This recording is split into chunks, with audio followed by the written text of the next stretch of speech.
Bonjour à tout le monde. Je suis Florian Aït-Mamar. Je suis le VP Innovation au sein de la FDCC et à côté de ça, Credit Manager. Euh, donc, c'est notre troisième épisode sur tout ce qui est lié au scoring. On avait fait un premier épisode lié on avait fait un brainstorming entre Credit Manager afin de découvrir faire un brainstorming pour trouver les meilleurs experts pour pouvoir répondre à tout ce qui tourne autour du scoring interne, du scoring externe. Enfin, voilà. On a eu un deuxième épisode où vous avez rencontré un expert. Et sur cette troisième épisode, on a demandé à Dara et Vincent s'ils pouvaient nous apporter leur lumière sur leur cartographie qu'ils vont lancer ou qui a été lancée, qui permet de scinder le portefeuille client en quatre clusters. Je vais, dans ce cas, donner la parole à Dara pour qu'il puisse vous faire cette présentation. N'hésitez pas si vous avez des questions, il y a le chat. Je pense qu'on est nombreux. N'hésitez pas à couper vos micros ou à les relancer quand vous avez une question. Le but, c'est que ça reste interactif aussi et de poser toutes les questions que vous aurez à Dara ou Vincent. Voilà. Top. Merci Florian. Bonjour à toutes et à tous. Je remercie effectivement du coup toute l'équipe de la commission innovation de nous permettre de pouvoir venir vous partager du coup ces innovations. Et donc je vais commencer ici en projetant du coup le support d'animation. Donc là je pense que du coup vous devez avoir la page titre. C'est bon Florian? Oui, c'est bon. Très bien. Alors, effectivement, aujourd'hui, je suis accompagné de Vincent, donc, qui va se présenter juste après. Et donc, pour venir vous parler de cette matrice qui a été donc, appelée pandémie, pandémie 2020, qui, comme le disait Florian juste avant, va permettre de segmenter son portefeuille afin de identifier finalement la stratégie ou l'action à mener auprès de ses clients ou de ses fournisseurs. Donc, pour me représenter, du coup, Dara Sarniran, donc moi, je suis directeur marketing de CreditSafe et historiquement, un des co-créateurs en fait, de la filiale en France. Donc, voilà, je suis revenu dans l'entreprise il y a presque 2 ans maintenant, et notamment pour travailler sur des approches plutôt collaboratives avec les associations et les écosystèmes innovants, et notamment pour faire évoluer finalement notre data et nos outils de scoring sous un angle plus, on va dire, plus innovation. Et puis Vincent, je vais laisser Vincent se présenter. Bonjour à toutes et à tous, Vincent Abdou-Chakourou, donc je suis data analyst chez CreditSafe France, donc référent sur les sujets de score, d'analyse des données et de contrôle des données. Donc que ce soit les sujets score, que ce soit la refonte de notre modèle de score ou les sujets de score qui nous sont remontés par les utilisateurs CreditSafe. Quelles données pouvons-nous utiliser donc face à ce nouvel environnement, ce nouveau contexte qui est lié d'une manière générale au Covid-19 et aux tensions sur les liquidités qui ont suivi? Alors, nous avons plusieurs types de données aujourd'hui chez CreditSafe, donc nous allons en voir la typologie à l'écran. Donc, effectivement, nous avons un panel de données, donc les bilans confidentiels, DBT, je le précise, DBT Debt Beyond Term, donc qui est un indicateur CreditSafe qui correspond au nombre de jours de retard moyen des factures pour une entreprise donnée, donc la différence entre la date de règlement et la date d'échéance prévue. Cet indicateur DBT, des informations d'ouverture de procédure de recouvrement, des contentieux qui sont en fait des ouvertures de procédures auprès du tribunal de commerce qui peuvent concerner des sujets d'impayés et effectivement les suivis privilèges que l'on retrouve, donc les dettes inscrites à l'encontre d'entreprises qui tardent à régler soit leur cotisation sociale auprès d'organismes de collecte de cotisation sociale ou les impôts auprès du Trésor public. Alors j'ai vu une question sur plumitif. Le terme plumitif correspond historiquement à la plume que tenaient les greffiers pour enregistrer les sujets de contentieux et d'affaires qui étaient remontés au tribunal. Alors, cette chaîne, ce panel de types de données que l'on voit à l'écran, plus on se rapproche effectivement de la droite du tableau, plus le signal concernant la défaillance d'entreprise est fort. Un suivi privilège est un signal fort, à l'inverse d'un comportement de paiement qui va demander davantage d'observation, qui constitue un signal faible, mais qui permet, sans pour autant prédire la défaillance, prédire l'impayé ou éventuellement le retard de paiement. Et c'est dans ce rapprochement de l'horizon d'anticipation que ces données sont effectivement pertinentes. Pour effectivement le DBT score, nous comptons aujourd'hui 1 200 000 entreprises avec un DBT score établi à partir de plus de 100 millions de factures. L'enjeu, ces données permettent donc de répondre à ce nouvel enjeu de changement d'environnement, de rapprochement de l'horizon d'anticipation. Les expériences de paiement au sens large, que peuvent constituer donc les DBT scores qui s'appuient sur des factures partagées, les contentieux et primitifs, les suivis privilèges ou encore les ouvertures de procédures de recouvrement, sont des éléments qui aujourd'hui certains sont pris en compte par le score Credit Safe, les privilèges et les ouvertures de procédures de recouvrement notamment. Le DBT et les contentieux et primitifs sont amenés demain, dans le cadre de la refonte de notre modèle de score, à être intégrés dans le score Credit Safe. Alors, avant en tout cas l'intégration de ces informations dans le modèle de score Credit Safe, l'intérêt que présentent ces informations, et Dara le présentera par la suite, c'est qu'effectivement celles-ci s'inscrivent dans un faisceau d'informations qui permet, plutôt que de prédire la défaillance d'une entreprise, permet de prédire l'impayé à partir de l'observation des comportements de paiement. Pour compléter, Vincent, donc, grosso modo, hein, en fait, ce petit schéma, nous, on appelle la fresque chez Credit Safe. Et donc, comme l'expliquait Vincent, c'est en fait les différentes données ici qui sont soit collectées, soit partagées et donc qui intègrent finalement notre base de données au sens large. Donc, ce sont effectivement différents signaux. Aujourd'hui, le signal le plus connu, celui qu'on surveille un peu tous dans le credit management, globalement, c'est la procédure collective. Mais comme on peut le voir ici, c'est que la procédure collective, elle arrive à la fin. Donc, globalement, c'est un peu trop tard. Et donc, l'idée aujourd'hui, dans le contexte actuel où les tribunaux sont plus ou moins au ralenti et où il y a des effets artificiels de maintien en vie, entre guillemets, des entreprises, de par les différentes mesures, pour leur permettre de pouvoir rebondir, de pouvoir se relancer, et forcément, il y aura des dégâts, fait que si on se concentre uniquement sur les procédures collectives, on va arriver trop tard dans la détection, dans l'anticipation d'une défaillance. Et donc, ces différents signaux préalables, finalement, sont d'autant plus importants aujourd'hui. Vincent parlait de l'horizon du temps, hein, donc sont plus importants aujourd'hui.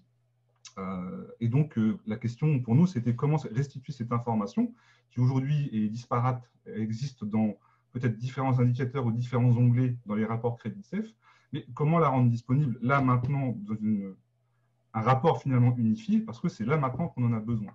C'est ce qui nous a guidés, nous a menés dans la construction des deux outils, que sont l'indicateur d'exposition et la matrice de gestion des risques. Alors du coup, les innovations Credit Safe, donc les deux dont je vous ai parlé, donc la première qui est l'indicateur d'exposition, et donc ça c'est un premier outil donc, qui permet de, là on a mis une copie d'écran de la fameuse barre donc avec les KPI dans les rapports Credit Safe. Donc, vous le retrouvez en fait à la fin, ici, après le suivi privilège. L'indicateur est composite, hein, se compose de deux éléments que Vincent va vous expliquer. Oui, alors effectivement, Dara, l'indicateur s'articule autour de deux aspects, donc le secteur d'activité d'un côté et l'indicateur entreprise, qui est un indicateur individuel à l'entreprise concernée. L'indicateur secteur correspond à une estimation en pourcentage de la perte de chiffre d'affaires liée aux mesures de confinement depuis leur amorçage. Donc c'est un indicateur que nous avons bâti avec conjointement avec l'équipe data et l'équipe analyse et support de CreditSafe.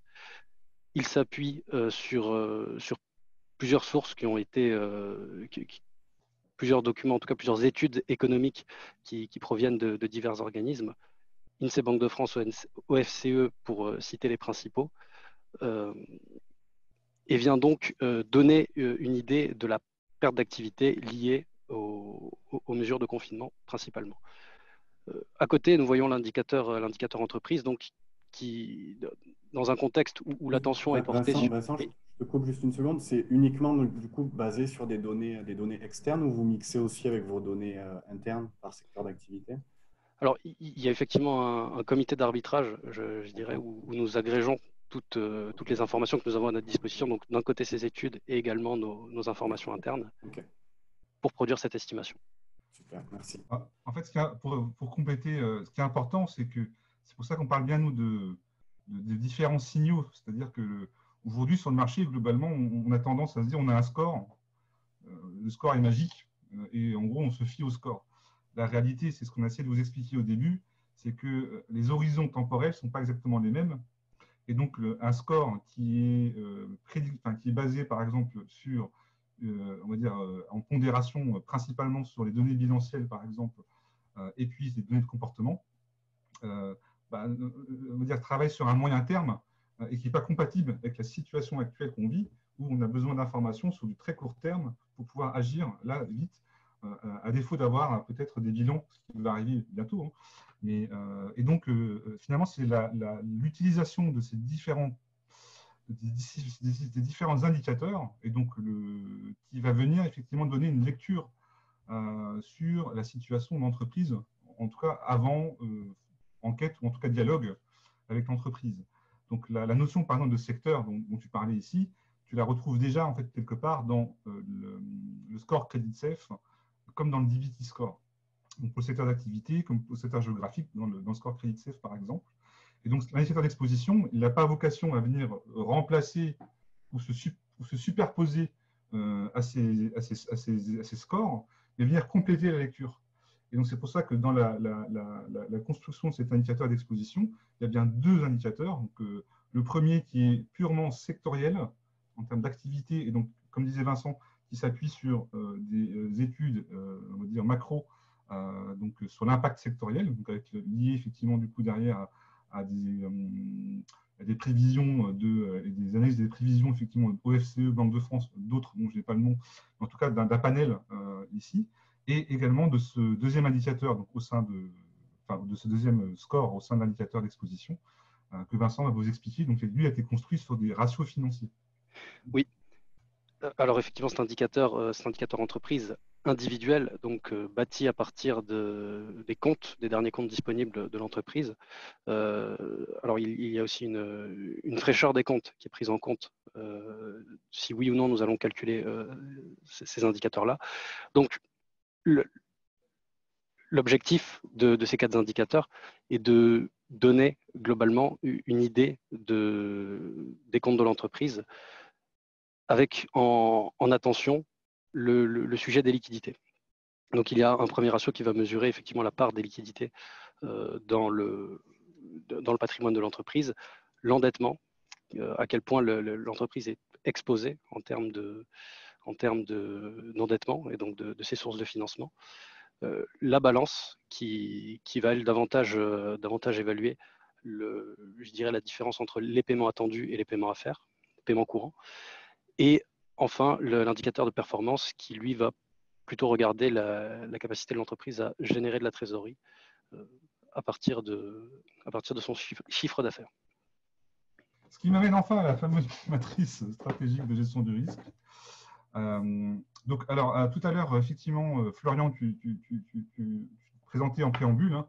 Donc, l'outil, effectivement, existe déjà en production. Donc, aujourd'hui, on a déjà répondu… je n'ai pas les chiffres en tête, mais un certain nombre de demandes de production. Donc effectivement, l'outil est disponible. Voilà. Alors pour aller dans le cœur de l'outil, qu'est-ce qu'on a fait avec cette matrice? En fait, l'idée, c'est globalement, c'est parti du constat, qu'est-ce que je fais, moi en tant que credit manager, dans le contexte du confinement et dans le contexte du déconfinement, je prends mes dossiers les uns après les autres, je fais mon évaluation et effectivement, je recommande auprès de mes équipes commerciales où je mets des actions effectivement, en termes de recouvrement. L'idée était de dire, puisque les entreprises sont affectées par la crise, donc l'indicateur d'exposition, que ce soit sectoriel ou par sa capacité de résilience, donc de par effectivement les ratios bilanciels qui ont été observés et intégrés dans ce score, si on les croisait directement avec ici le risque de défaillance, donc avec le score CreditSafe. Et donc en prenant donc, la dimension, on va dire cluster, donc non pas la note entre 0 et 100, mais ici le score international CreditSafe, donc de A à E, en croisant effectivement les deux informations, qu'est-ce qui se dessine? Et donc, on a cette matrice où on retrouve ces 4 grandes familles avec les entreprises qui sont à risque élevé parce qu'elles ont un score de défaillance, on va dire, avec un risque élevé, mais une exposition à la crise qui est faible, et ainsi de suite. Donc, effectivement, celles qui sont avec un risque élevé, une exposition élevée, celles qui sont avec un risque faible, une exposition faible, et pour la dernière, celles qui ont un risque faible et une exposition élevée. Et donc, on a ces 4 profils, et on se dit, tiens, moi, dans l'action au quotidien, dans ma stratégie de credit management, donc comment je vais gérer effectivement derrière mon portefeuille, que ce soit mes clients et mes fournisseurs, peut-être que je peux avoir une démarche qui est différenciée en fonction de ces informations-là. Peut-être une entreprise qui a un risque faible et une exposition faible, j'ai peut-être intérêt à développer des affaires avec elle, alors que celles qui ont un risque élevé et une exposition élevée, j'ai peut-être intérêt à porter une attention, on va dire, immédiate sur sa situation. Et donc, ça devient une grille de lecture de comment je dois agir avec effectivement mes partenaires commerciaux. Donc, l'idée était de partir de cette grille et de pouvoir derrière commencer à construire des recommandations. Donc, ce qu'on a fait ici, alors là, juste pour la parenthèse, la cartographie que vous avez ici à gauche, on a fait l'exercice de croiser du coup l'indicateur d'exposition et le risque de défaillance sur l'ensemble des entreprises en France. Et donc, on se rend compte qu'on a cette répartition.